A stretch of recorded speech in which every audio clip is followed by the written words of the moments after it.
Okay mga lods, tapusin na po natin 'tong issue ni TPC at kay Pio Balbuena. Maraming salamat po dun sa mga nanood. Palakpakan niyo po yung mga sarili niyo dahil tinapos niyo yung mga litanya ko dito sa dalawang 'to. Pero, you know, hindi naman tayo galit dun sa magkabilang panig, pero sana maintindihan niyo lang sana na yung mga ganito is very common on social media, and sana lang intindihin natin yung bawat punto ng dalawang kampo, kasi naiintindihan ko si Pio, naiintindihan ko si TPC. Palagay ko ang problema kay Pio is hindi humihigop ng bulalo.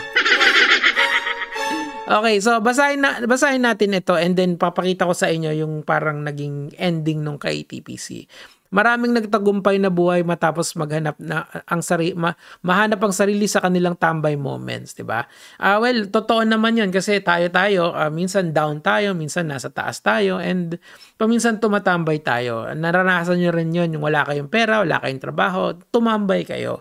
So, si Pio really wanted to rebrand the tambay word into something positive. Maganda naman yung gusto ni Pio doon, 'di ba? Hindi lahat ng tambay walang nararating. But then again, kailangan mo kasi muna ng mass adoption dun sa idea na yon bago ito maging isang malaking brand, di ba? Wala pa tayo doon, Pio. Matagal pa. Maaaring sa panahon na wala silang ginawa, doon gumana ang utak nila patungo sa tagumpay, di ba?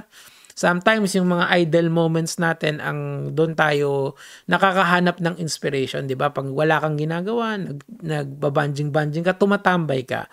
Minsan hindi man kumilos ang katawan, nakatambay man pero ang utak nag-iingay na gusto nang gumalaw sa sitwasyon niya. Yan, exactly. 'Di ba? Yung mga ideas natin sometimes are formed when we are totally idle or standbying, okay? Tambay ka para sa tambay, minsan tambay nagsumikap sa ngayon upang maranasan uli ang maginhawang pagtambay. I think si TPC dito, medyo nakaramdam siya ng onting guilt kasi grabe yung reaction ni Pio eh. Wag kang mag-alala. Kaya ganun yung reaction niya kasi nakainom siya. Nakainom naman talaga si Pio. Oh, di ba? Okay, hila pataas na literal. Hindi ako natatawa if adapt niya to. Ako kasi yung nasaktan sa naging reaction niya yun. You know, very, ginagamit niya naging empathy niya, no? Si Kuya Renan pa, kopyahin, kokopyahin na lang. TPC be like, sige, di mo na gets ako na. Well, ito, laging sinasabi ng mga fans to, when the emotions is high, the intelligence is Pio. Is low. Pero papalagay ko kasi nakamamam kasi si Pio Balbuena. Okay, so and after no meron pang Shopee deal live si Pio, si TPC. Ako din actually Shopee affiliate din ako. Kung makikita nyo down below yung products, pwede nyo i-click yon kung may trip kayong bilhin, and go lang, di ba? Maglalagay ako ng tambay merch dyan sa baba. Hindi alam ni Pio ito kasi automated yun sa Shopee. Okay. So si Pio Balbuena naman yung tingnan natin yung naging resolution niya. Okay, si Pio, eto, ayan na. Naglabas na ng maywagang epekto. So ayan, so nagbebenta na naman siya ng tambay cup niya. So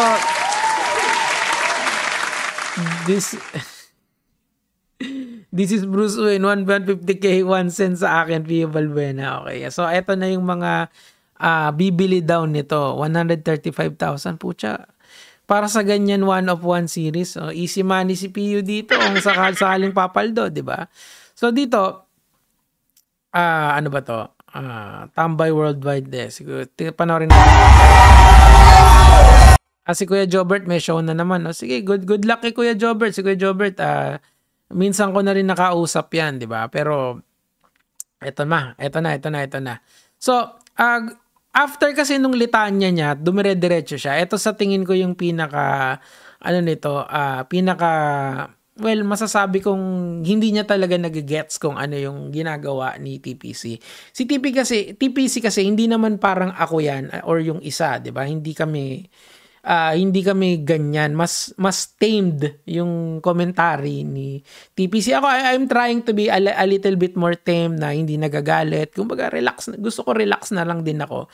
Na parang mala TPC yung dating. Na, breathe in, breathe out. Ganun yung gusto kong commentary from now on. And of course, yung alam ko sa education, yung alam ko sa science, and yung alam ko sa batas, hopefully, nai-integrate sa inyo. Kasi, of course, sa mga ginagawa ko. Pero etong si Pio kasi, ang nangyari dito, nung nakamamam na siya, nagmamam eh. Hindi humigop ng bulalo eh. Kasi we have reason to believe talaga na nakainom siya nung nagpo-post siya ng mga na to. So, eto siguro yung pinakamatino na pinost niya, content creator should create, hindi destroyed. Parang yan, conservation of content creator. Hindi, ang akin dyan, Pio, ang tawag kasi dun sa ginawa ni TPC is constructive criticism. Okay? Alam kong pumitik ka kasi nakita mo malaki yung following ni TPC and makakakuha ka dun ng engagement. Pero in my hearts of hearts, I believe na nasabi mo yung mga yan kasi nakainom ka. And ngayon, after ilang araw, nahihimasmasan ka na. And sana wag ganon, tol. O, kita mo na zinger ka tuloy nitong si John Mark Poblete. Creative like you should create, not copy. Kasi totoo naman nga talaga na maraming kahawig. So, aminado kang destroyed ka. O, di ba? Designer should design, hindi copy and paste. Ayan na, di ba? So back to you katuloy, Pio. Kay TPC lang pala mauuga eh. Oo nga eh. Actually, kaya siya nauga kasi nga yung GABA receptors niya sa utak niya has been inhibited by alcohol. So ang nangyari, he made rash decision of, replying. Nagpakawala siya. Kumbaga. So, ano ang moral lesson nito, mga lodsa? Humigop ka muna ng sabaw, tol. Higop-higop muna ng bulalo. Magkape ka muna, kaping itim, bago ka mag-post about this. Kasi hindi maganda talaga na ganyan. Ikaw din ang sisira sa sarili mong brand kung hindi mo kayang kontrolin yung sarili mo, di ba? I've done that before nung nagagalit ako habang nagko-content. Ngayon, kalmado na ako sa buhay di ba? Kita nyo. Alam nyo yung, meron akong pelikula na napanood, Who's Prava, gaganon siya, tapos sabay, kakalma na siya after. Think about it first. Huminga ka muna.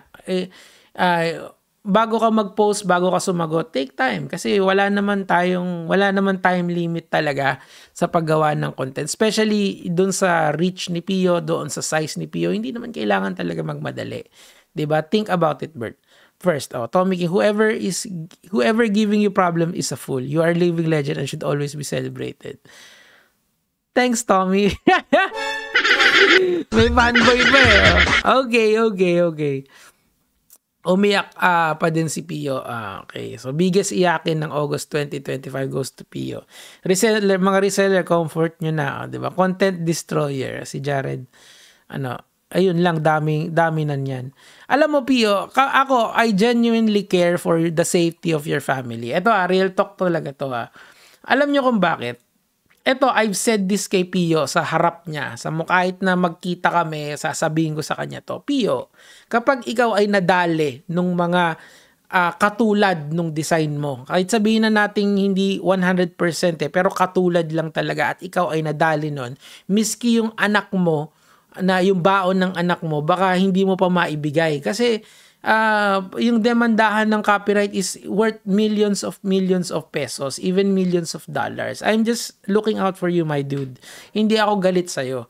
Diba? Yung kay TPC naman, it's an honest criticism of someone who is not in your circle. Hindi niya gets yung kung bakit yung rebrand na yon is does it even make sense? Yun yung point niya na hindi na sumakses ka na so hindi ka natambay, 'di ba? Ganun lang yung point niya.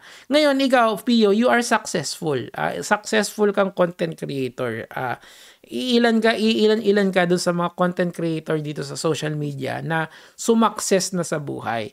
So, instead of focusing on trying to to make similar or may kahawig kasi yun yung isang criticism niya. Baka naman pwede kang gawa na lang ng something creative, 'di ba? Baka doon kasi umangat yung tambay eh. Sa tingin ko tol, kung ako yung looking in, kasi sobrang dami na nating content about dito since nung 2024 pa, 'di ba? Or I think 2023 pa eh, 'di ba? So, kung ako sa'yo tol, kung may kokopyahin ka, yung business practices ng High Minds, yan, isa yan. Yung kay Frank, yung propa ni Bugoy. Kasi even though I don't like yung circle ni Bugoy, Frank is really an intelligent guy pagdating sa business, diba? See, look at me. I'm giving them compliment because, of course, he is a good businessman. And number 3, yung Rich Boys, diba? Kasi sa Rich Boys, kung hindi nyo lang alam, nabili din ako ng mga ilang items doon na I give away dun sa mga mahal ko sa buhay. So, kasi alam nila na gana talaga pagka meron kang sariling DNA na tinatawag. Hanapin mo yung DNA mo.